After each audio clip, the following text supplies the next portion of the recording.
Begini, apakah semua orang yang puasa bisa mendapatkan 4 kemuliaan tadi atau tidak? Ini poinnya.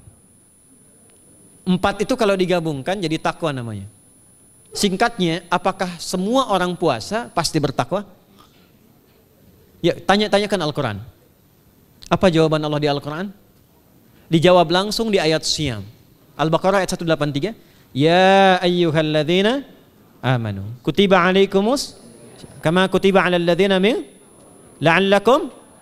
Nah, kalimat tattaqun itu diawali dengan kata la'allakum. La'alla itu namanya harfut taraji. Saya ulang ya, di ilmu nahwu la'alla disebut harfut taraji.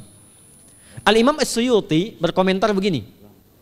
Setiap ada satu harapan, keinginan besar yang ingin dicapai, tapi diawali dengan kata la'alla atau la'allakum, ini menunjukkan bahwa harapan itu, alhamdulillah, harapan itu tidak mungkin bisa dicapai kecuali dengan kesungguhan, keseriusan.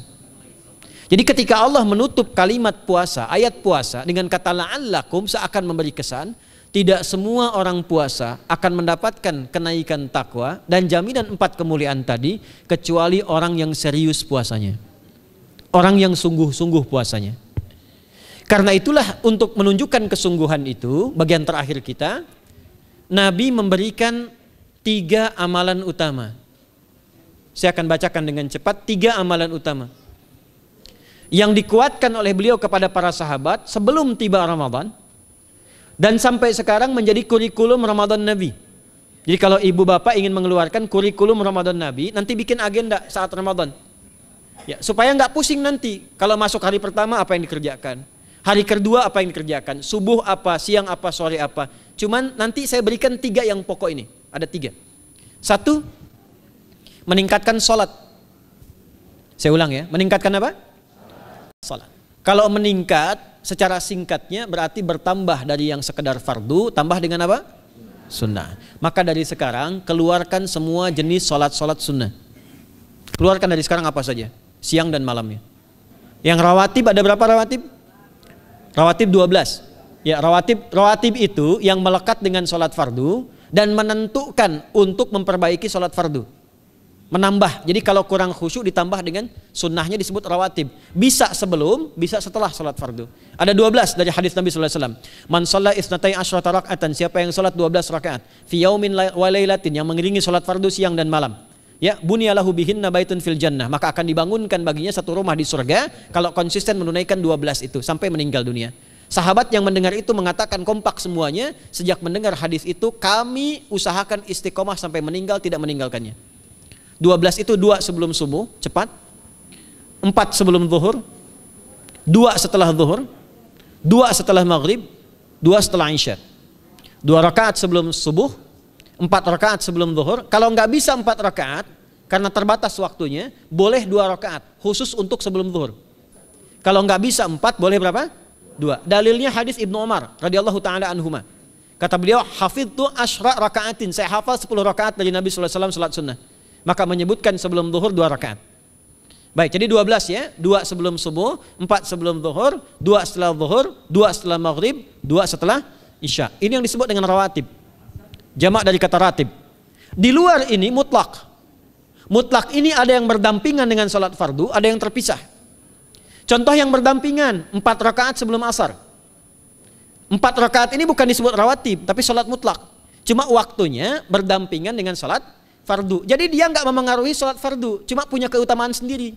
Apa keutamaannya? Hadis Ibnu Umar radhiyallahu taala anhuma, ketika beliau menyampaikan qala Nabi sallallahu alaihi wasallam rahimallahu ra'an shalla qabla al-asri arba'an. Allah akan menambahkan rahmat pada orang yang terbiasa salat 4 rakaat sunnah sebelum salat asar. Jelas ya? Baik. Kemudian apalagi setelah itu? Salat di antara 2 adzan dan 2 adzan ini, adzan dan iqamah. Ya, di antara adzan dan iqamah. Tahiyatul masjid. Apalagi misalnya salat duha. Duha dibagi 3. Awal duha itu kurang lebih 1,5 jam setelah salat subuh. Subuh sekarang misal 4:30, maka jam 6 muncul awal duha. Namanya syuruk. Saya ulang, salat apa namanya? Syuruk itu salat awal duha. Jumlah rakaatnya 2 rakaat. Man shalal ghadata fil jama'ati thumma yaqudu yadhkurullah subhanahu wa ta'ala fa yusalli rak'ataini fa kana alaihi ka ajri umratin wa hajjin, ya ka ajri ummatin wa hajjin tamatan. Siapa yang salat subuh 2 rakaat dengan berjamaah, ya, dan umumnya kalau berjamaah bisa ke masjid di masjid. Kalau tak mampu ke masjid, tunaikan di rumahnya. Setelah itu tidak beranjak dulu, dia duduk untuk berzikir kepada Allah. Zikir itu bisa baca Quran. Quran surah 15 ayat 9 itu Quran disebut dengan zikir. Quran surah 54 ayat 17, 22, 32, 40 itu Quran disebut dengan zikir. Bisa baca Quran, bisa berdoa. Doa disebut dengan zikir. Quran surah ke-7 ayat 205. Ya. Bisa dengan apa lagi? Bertafakkur, ya, mengaji, ta'lim, itu disebut dengan zikir. Ali Imran ayat 190 191. Alladzina yadhkuruna Allaha qiyaman wa qu'udan wa 'ala junubihim wa yatafakkaruna fi khalqis samawati wal ard, ya, disebut dengan zikir. Bisa bertasbih. Zikir pagi petang, kalimat-kalimat thayyibah, ada itu di Quran surah ke-4 ayat 103. Jadi habis salat subuh zikir dulu. Doa dulu, zikir dulu, belajar dulu, tafsir dulu. Setelah itu muncul syuruk. Perjalanannya disebut isyraq, melewati masyrik, 1 tombak bayangan, dia salat 2 rakaat, itu pahala salatnya senilai haji dan umrah. Sempurna. Bukan sudah haji, bukan. Mau kemana? Ibu mau haji dulu? Tidak. Ya, hajinya nanti bulan Dzulhijjah. Tapi senilai haji dan umrah itu 2 rakaat. Awal duha disebut apa? Syuruk. Pertengahan duha sekitar jam 9 jam 10. Jumlahnya 2 sampai 4 rakaat. Ya, 2 sampai 4 rakaat. Apa fungsinya? 1, mengganti seluruh zikir yang ada dalam tubuh kita. Mata berzikir, telinga berzikir, lisan berzikir, bisa diganti dengan 2 rakaat duha. Itu waktunya pertengahan duha. Kurang lebih dari jam 8, 9, 10 lah, kurang lebih 3 jam itu, ya. Yang kedua, bisa menghambat atau menghentikan, menahan satu musibah umum. Misal ada kebanjiran nih atau macet nih. Orang-orang kena macet. Bapak yang biasa sholat duha pertengahan itu tiba-tiba ditolong oleh Allah, dibebaskan. Tiba-tiba ada orang datang, Pak lewat sini di sana macet. Atau dibimbing ada kontraflow. Itu manfaatnya duha tuh. Yang pertengahan. Yang terakhir adalah akhir duha. Sekitar jam 10 sampai jam 11 menjelang ke zuhur. Ya, akhir duha itu jumlahnya dari 2 bisa 4 sampai 8 rakaat. Di antara manfaatnya bisa mempermudah datangnya rizki dengan izin Allah Subhanahu wa taala ketika ikhtiar. Itu duha. Nanti ke malamnya silahkan tahajud, tingkatkan tarawihnya sampai ditutup dengan witir. Itu salat. 2 yang terakhir saya cepat, 2 yang terakhir adalah banyak berinteraksi dengan Al-Qur'an. Ada 3 caranya. 1, banyak membaca. Itu namanya qiraah. Silahkan Bapak Ibu siapkan dari sekarang, targetnya khatam misalnya 1 kali, berapa juz? 30 juz. Kalau mau gampang bagi 30, berarti 1 hari berapa? 1 juz. Paling gampang lagi, supaya nggak capek ngajinya, supaya nggak capek, bagi 1 juz 5 waktu sholat. Contoh, juz pertama itu Al-Baqarah plus Al-Fatihah. Al-Fatihah saya nggak hitung lah karena sudah hafal ya. Al-Baqarah itu 141 ayat, juz pertama. Bagi 5, 28. Jadi setiap ketemu waktu sholat, bagi 2 lagi, 28 bagi 2 berapa? 14. Sebelum sholat baca 14 ayat, setelah sholat baca 14 ayat.